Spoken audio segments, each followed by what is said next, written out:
तो आज हम लोग मैथ्स के नंबर सिस्टम के बारे में समझ लेते हैं, जो कि एनसीईआरटी बेस है और 9th और 10th क्लास के लिए है। नंबर सिस्टम में हम लोग बेसिकली देखेंगे तो नंबर कितने टाइप के होते हैं ये देख लेते हैं। तो नंबर में दो टाइप के नंबर हम लोग देखेंगे। एक तो रियल नंबर और एक होता है अनरियल नंबर। एक हमारा अनरियल नंबर होता है, अनरियल नंबर। एक तो हमारा नंबर सिस्टम में हमारे पास रियल नंबर हो गया और एक अनरियल नंबर हो गया। रियल नंबर हम लोग जो पढ़ते हैं वो हमारे पास 9th क्लास और 10th क्लास में हम लोग पढ़ते हैं। इसके बारे में हम लोगों को 9th और 10th में इंट्रोड्यूस किया जाता है। और जो अनरियल नंबर है वो हम लोग 11th क्लास से पढ़ना स्टार्ट करते हैं। पहले हम लोग रियल नंबर के बारे में देख लेते हैं। रियल नंबर को भी हम लोग फर्दर डिवाइड करेंगे तो ये दो टाइप से हो सकता है। एक तो हम लोग रैशनल नंबर बोल सकते हैं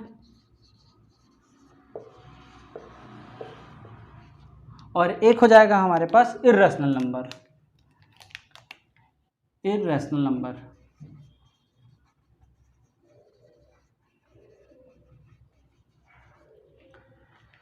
अब रैशनल नंबर के अगर पार्ट्स को देखेंगे तो रैशनल नंबर के पार्ट्स को अगर हम लोग देखते हैं तो यहाँ बस हमारे पास रैशनल नंबर में सबसे पहले हम लोग ये जान लेते हैं कि रैशनल नंबर जो होता है ये सबसे पहले तो P/Q के फॉर्म पे लिखाता है। और जहाँ पे Q does not equal to 0, मतलब Q का वैल्यू 0 नहीं होना चाहिए। जैसे कि यहाँ पास 5/0 है तो ये रैशनल नंबर नहीं कहलाएगा, क्योंकि यहाँ पास Q का वैल्यू क्या आ गया, 0 आ गया। तो Q का वैल्यू क्या नहीं होना चाहिए, 0 नहीं होना चाहिए। और रैशनल नंबर किसके फॉर्म पे होता है, P/Q के फॉर्म पे होता है। अब रैशनल नंबर को अगर देखेंगे हम लोग तो यहाँ पास फ्रैक्शन पार्ट में हम लोग डिवाइड कर सकते हैं, फ्रैक्शन में और डेसिमल में। और यहाँ पास देखेंगे तो नेचुरल नंबर हो गया, नेचुरल नंबर, होल नंबर और इंटीजर में देखते हैं।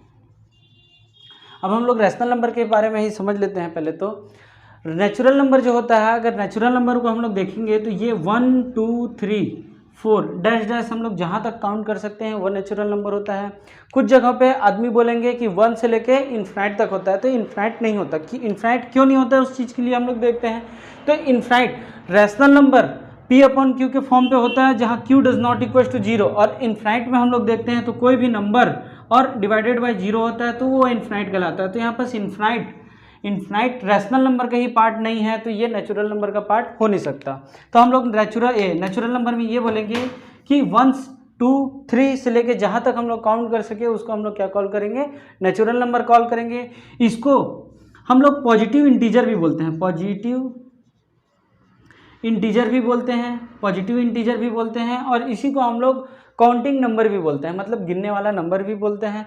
और होल नंबर में अगर देखेंगे तो होल नंबर जो होता है 0 से लेके यहाँ पर भी हम लोग बोलेंगे कि जहाँ तक काउंट कर सकते हैं वो होल नंबर होगा, इन्फिनाइट नहीं होगा। क्योंकि इन्फिनाइट जो है रैशनल नंबर का ही पार्ट नहीं है, तो होल नंबर का पार्ट हो ही नहीं सकता। तो हम लोग होल नंबर में बोलेंगे कि ये 0 से लेके जहाँ तक काउंट कर सकते हैं वो होल नंबर कहलाता है। इंटीजर को हम लोग देख लेते हैं। तो इंटीजर नंबर लाइन में अगर देखेंगे तो 0 हो गया, 1 2 3 और इधर -1 -2 -3 होता है। तो यहाँ पास हम लोग पॉजिटिव में इधर जितना गिन सके और निगेटिव में हम लोग इधर जितना गिन सके वो हमारा क्या कहलाएगा, इंटीजर कहलाएगा। इस साइड वाले को, इधर निगेटिव वाले को निगेटिव इंटीजर बोलते हैं, निगेटिव इंटीजर। और इस पॉजिटिव वाले को पॉजिटिव इंटीजर बोलते हैं। और 0 अपने आप में एक अलग इंटीजर है जिसको हम लोग 0 इंटीजर कहते हैं।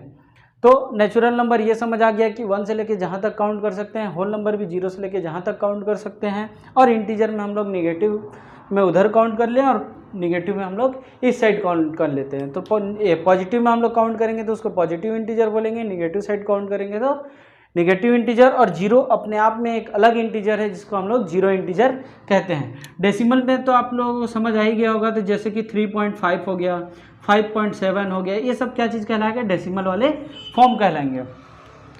अब हम लोग फ्रैक्शन को देख लेते हैं। फ्रैक्शन में भी देखेंगे तो ये जैसे कि 5/7 हो गया, 3/2 हो गया, ये सब क्या चीज़ कहलाएगा, फ्रैक्शन कहलाएगा। बट फ्रैक्शन में भी दो टाइप के होते हैं। एक तो होता है टर्मिनेटिंग फ्रैक्शन, टर्मिनेटिंग, और एक होता है नॉन टर्मिनेटिंग, नॉन टर्मिनेटिंग। एक टर्मिनेटिंग फ्रैक्शन हो गया और एक हमारे पास नॉन टर्मिनेटिंग फ्रैक्शन हो गया।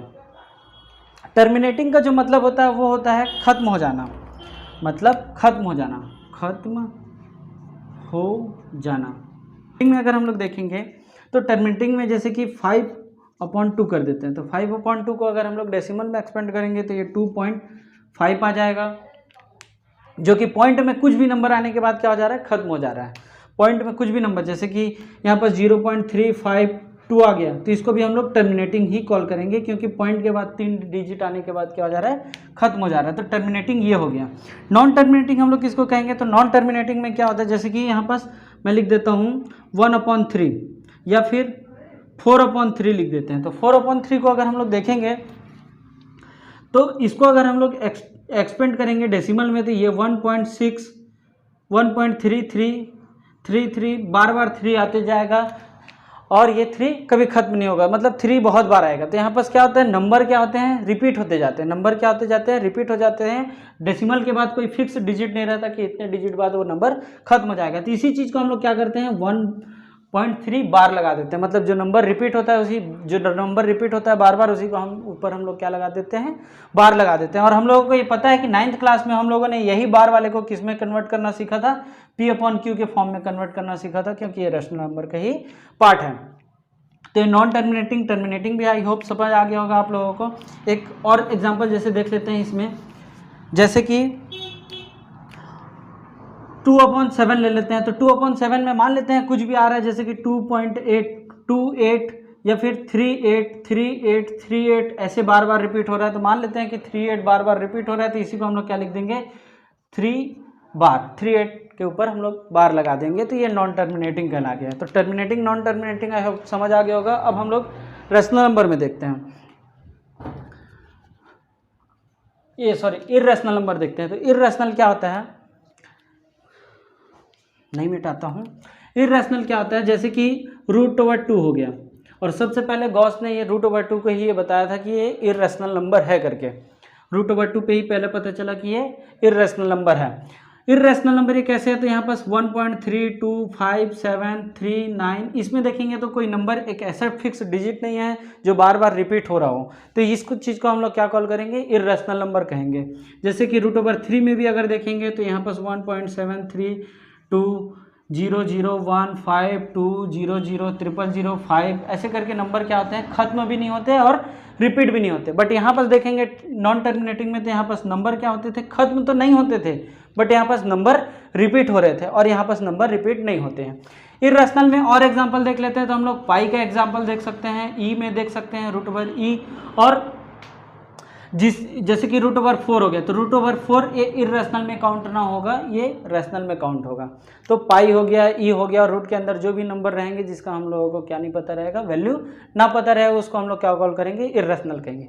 एक क्वेश्चन और आता है इसमें, पाई जो है, पाई का वैल्यू हम लोग बार बार 22/7 लिखते हैं। तो यहाँ पर एक क्वेश्चन ये बनता है कि 22/7 इर्रेशनल नंबर है कि रेशनल नंबर है। तो ये याद रखिएगा कि ये रेशनल नंबर है, ये क्या है, रेशनल नंबर है, और पाई जो है वो है हमारे पास इर्रेशनल नंबर, मतलब इर्रेशनल नंबर। यहाँ पर देखेंगे तो पाई का जो वैल्यू होता है 3.14372, जैसे कि कुछ भी रहता है।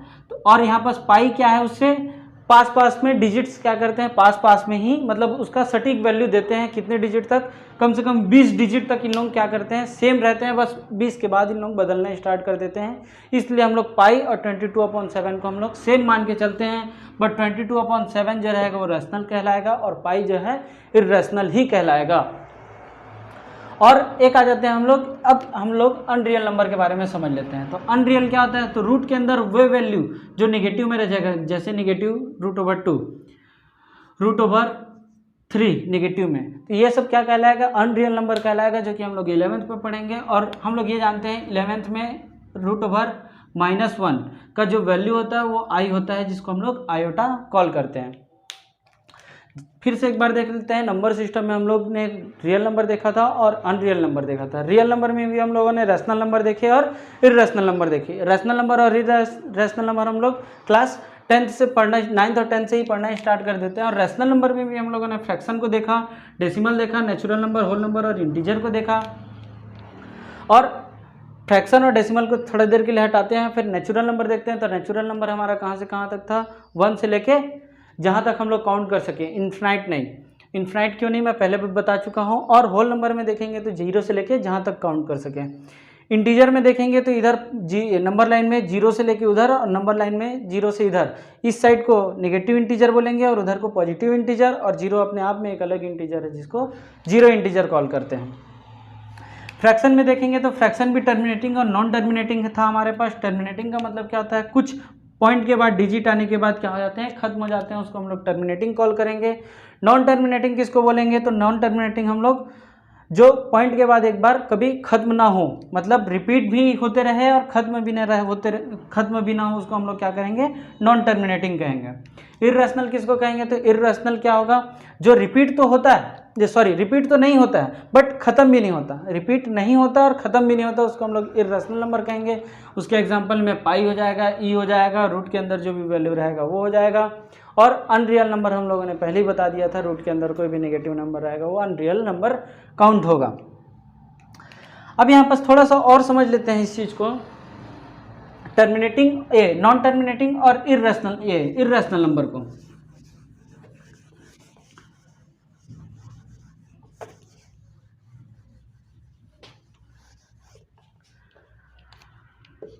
टर्मिनेटिंग और नॉन टर्मिनेटिंग हम लोग किसी भी फ्रैक्शन को देख करके बता सकते हैं कि वो टर्मिनेटिंग है कि नॉन टर्मिनेटिंग है, मतलब वो नंबर कभी डिजिट्स के बाद खत्म हो रहे हैं कि नहीं हो रहे हैं। तो टर्मिनेटिंग में डिनोमिनेटर में टर्मिनेटिंग कौन सा नंबर रहेगा, जिसके डिनोमिनेटर में 2 और 5 या फिर और 2 × 5 रहे, 2 to the power n और m और n का वैल्यू कुछ भी हो सकता है, इसके पावर का वैल्यू कुछ भी हो सकता है, वो हमारे पास डिनोमिनेटर में रहेगा, तो हम लोग बोल देंगे टर्मिनेटिंग। एक एग्जांपल जैसे कि यहाँ पास लिख देता हूँ मैं 7 और 2, तो यहाँ पास देखेंगे कि 2 है डिनोमिनेटर में, तो पक्का है कि ये टर्मिनेटिंग होगा। या फिर यहाँ पर डायरेक्ट 5 रहेगा तब भी हम लोग बोलेंगे कि टर्मिनेटिंग है। बट यहीं पास एक चीज़ और ऐसे रहे कि 2 × 5 to the power 3, तब भी हम लोग बोलेंगे कि टर्मिनेटिंग होगा, क्योंकि यहाँ पास पावर क्या है, 1 होगा ही होगा, और यहाँ पास 3 है, तो मतलब 2 का पावर 1 और 5 का पावर 3 है, मतलब सिर्फ 2 और 5 है, तब हम लोग बोल देंगे कि टर्मिनेटिंग है। मगर इसके अलावा कोई और नंबर रहे तब हम लोग इसको नॉन टर्मिनेटिंग वाले कैटेगरी में रखेंगे।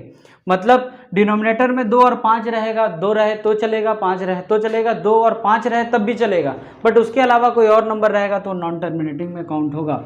बट यहाँ पर एक और देख लेते हैं, जैसे कि यहाँ पर 6/5 2 to the power 2 और 5 to the power 3 × 3, तब यहाँ पर टर्मिनेटिंग होगा कि नॉन टर्मिनेटिंग, तो इसको हम लोग काट करके पहले देखेंगे कि ये क्या है। तो यहाँ पर फिर से देखेंगे कि डिनोमिनेटर में सिर्फ 2 और 5 बचा है, तब हम लोग बोल सकते हैं कि ये टर्मिनेटिंग होगा। उसके अलावा कोई और नंबर है जैसे 1/7 है, तो ये पक्का है कि इसमें 2 या 5 नहीं है, डिनोमिनेटर में देखेंगे 2 या 5 नहीं है, तो पक्का है कि ये नॉन टर्मिनेटिंग होगा। जैसे 2 × 3, तो ये भी नॉन टर्मिनेटिंग ही आएगा, क्योंकि इसको काट करके हम लोग देखेंगे तो नीचे में क्या बचा, 3 बचा, मतलब 3 है, 1/3 है, तो ये नॉन टर्मिनेटिंग होगा, रिकरिंग होगा। नॉन टर्मिनेटिंग को हम लोग रिकरिंग भी बोलते हैं, रिकरिंग नंबर भी बोलते हैं। आई होप आप लोगों को ये समझ आ गया होगा, नंबर सिस्टम में कोई कन्फ्यूजन नहीं होगा। Thank you.